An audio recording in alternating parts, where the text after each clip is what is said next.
This is TWiT. So, if you remember, the Surface team has made a point of repeatedly saying the only reason Microsoft will make new hardware is if we are making a new category, right?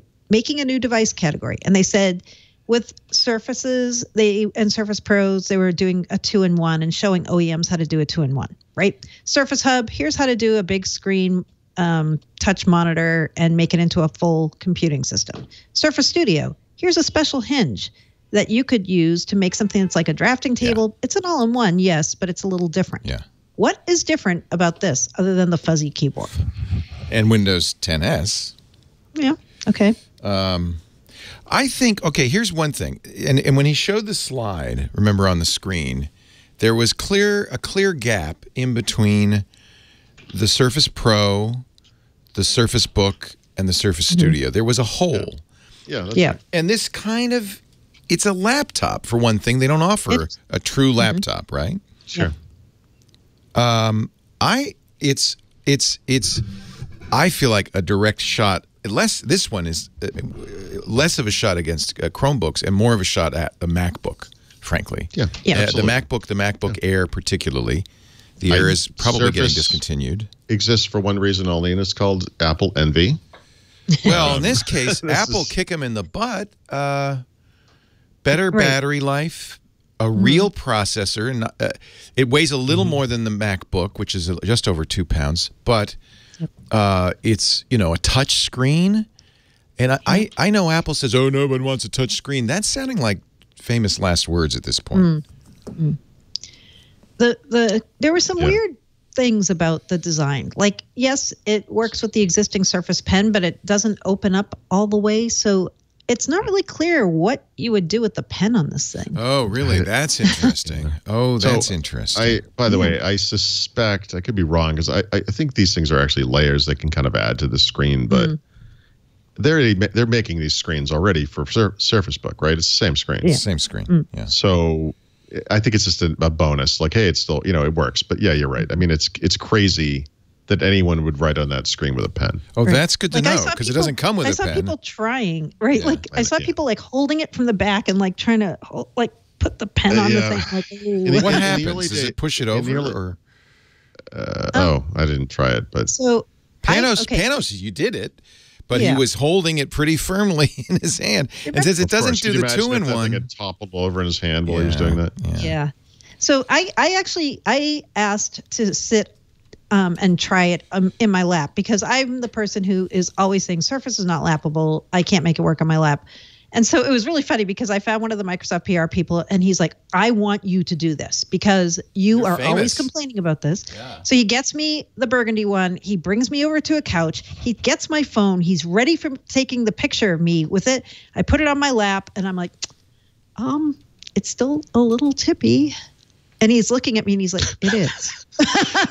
If we could focus for a moment on Mary Jo's face, which I believe is portraying a sense of betrayal, perhaps. I did. I was you have lied to me moment. I just was sad. Well, it's more lappable than it was, isn't it? Yes. Better than the Surface Pro, better than the Surface Book, which completely tips over because it's so top heavy. Right. This is still, the center of gravity is just a speck off, and it's a little top heavy. It is. I have to try that. Have you tried that with a MacBook Air? I wonder. Me? Or a MacBook? No, because goodness gracious, heaven forfend. Hey, you're using an Android phone, Mary Jo. You're obviously Mac curious. Being the jerk that I am, I whipped my HP Spectre out of my laptop bag, and I put it on my lap, and I showed him. I'm like, see, this is what I wanted. The Surface Book absolutely does tip over. Oh yeah, it's because it's really got a lot of stuff in the top there. It's a tablet. Yeah. Here somewhere. And you know what? One person said, was this Brad who said this? Somebody said, it's because of the Pixel Sense display. Like, it's the display that's a little heavy. And I'm like, I don't know. Is that why? You do that one more time, we're going to have to pay him. I mean, on my legs. Yeah, it doesn't. Yeah, I guess not. I don't know. I don't know. So is that a MacBook, Paul, or a MacBook Air? Yeah. That's the thin, light MacBook? No, it's a MacBook Air. MacBook Air. At one point, I had it secured with my elbows, and I was holding it down with my elbows. I'm like, yeah, but then I'm like, that's going to get really tiring typing like that. that. Well, I think that's what we all. I mean, look, we all have different size legs, and upper legs are different lengths. Mary whatever, Jo's got very short legs. Let's be honest. I don't. Oh, okay. I actually I oddly, I sort of do have short upper legs for some reason, but I can, what you were just describing, you kind of hold the deck down with your wrists as you kind of hold it there. Yeah, that's what it actually looks like she's doing. I was pressing it down. Right. Oh, there it is exactly. That's right. I was trying that's what to you do. I don't really do that with my HP though. Like my HP, I can just rest my wrists on it and not like hold it down. Like it just kind of. Has HP connected with you yet to film their next commercial? I know, right? It's like. No, my Spectre, by the way, I had the same one as you did. Died. Oh no! Are you kidding? Yeah, I think the hard drive died. It says no bootable device. I don't know what happened. I let it die, battery die completely, like for a couple of days. I didn't use it and it was unplugged. I'm thinking, I don't know. I haven't really banged on it, but I tried a little bit to fix it. Couldn't. Yeah. So I'm worried. Yeah. I love that. That's a really nice laptop. But how much was that? $1,800? All right, but it's expensive. Of course, this one's $1,200, right? Or, right, and if you get the i7, how much is that? Yeah, $2,200 it was. I spec'd it. That's crazy. I'm not going to pay $2,200 for this. No. Yeah. Well, hold on. But it's awesome. Yeah. No, it's nice. It is very nice. It feels nice. You touched it. Really it's awesome. Oh, it's excellent. Do you like the Alcantara? Yeah. Although it's funny. Of course, the first thing we sort of think about with this device is, Surface has historically always kind of championed a new form factor. This device doesn't do this. It's a laptop. Also, you could make the argument, this is kind of they're clearly going after Apple, but this, if it's successful, is going to harm PC makers. It's a laptop. Right. These guys are already making laptops. Right. What is the point? That's back to the point. Like, what are they doing to make a new category here? They're competing with their OEMs and premium laptops to me. Yeah. I can explain that. Go ahead. If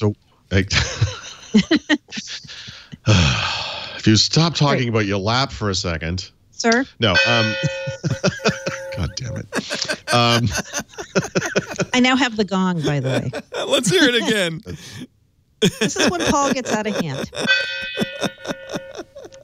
He gave it to me so I can ring it. Oh, really? That was your housewarming gift? Yeah. How great was that? That's awesome. Great. Nice. Oh, that's cute. It's a nice little gong, I have to say.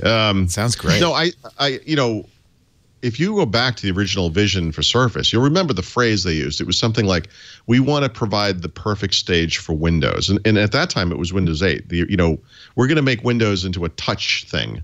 And here's the device that makes that happen. And so part of that, it was a new kind of device. It was a 2-in-1. It had a touch screen. It had a pen-compatible screen. This device does this, but for Windows 10s. It's really the same kind of thing. In other words, this is the proof in what I was saying a couple of months ago, that Windows 10 Cloud, or Windows 10s as we're now calling it, is not just for Chromebook competitors. It's not just for low-end computers. It's also going to be for premium devices. And this thing actually today stands alone.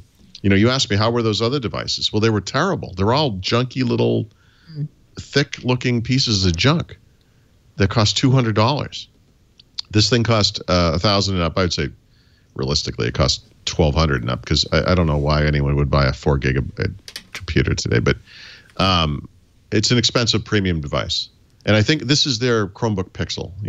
What they're trying to do is make this aspirational, for customers, but also for PC makers. And that if this thing is successful, what we will see is PC makers doing what they did with the Surface Pro, copy it and make premium Windows 10s computers. I think it's the same thing.